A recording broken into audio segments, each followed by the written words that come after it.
G'day guys, today I wanted to give you an update on my pond behind the nursery.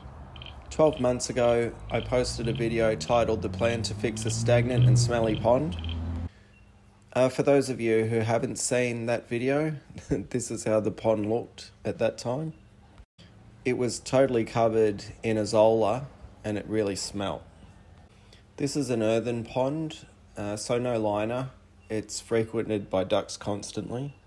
It's also in a depression, so it receives nutrient-rich runoff, including water from the nursery and from our grey water wetlands.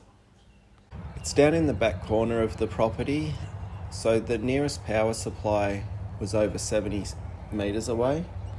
So I couldn't really run a pond pump and a bog filter, which is how I prefer to filter all my other ponds. So because I couldn't get power down there, I decided to use air to run some filters. The sort of style that I chose was bubble filters. This seemed to me to be the most cost-effective solution. You see these types of filters used a lot in swimming ponds in Europe. I like to think of them as supersized sponge filters, the kind used in aquariums.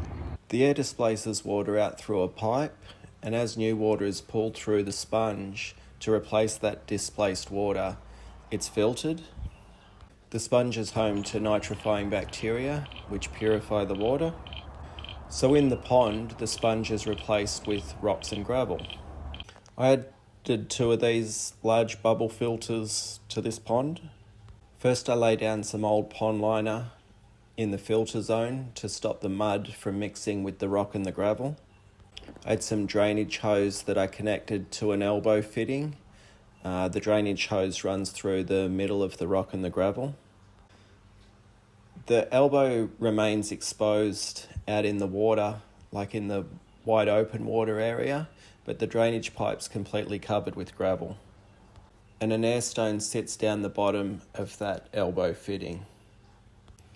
So again, the idea is that as the water is pushed out of the elbow, new water rushes in to fill the void. The plan is the majority of that new water will hopefully come through all that drainage hose. So that then pulls more water down through the rocks and the gravel, which, like the sponge, is home to plenty of nitrifying bacteria. So it's now been 12 months since I put them in, and here they are bubbling happily away. The water clarity isn't perfect, but then again, with all the runoff and nutrients the pond receives, I wouldn't expect it to be. Now, the bubblers are run just using a septic air pump.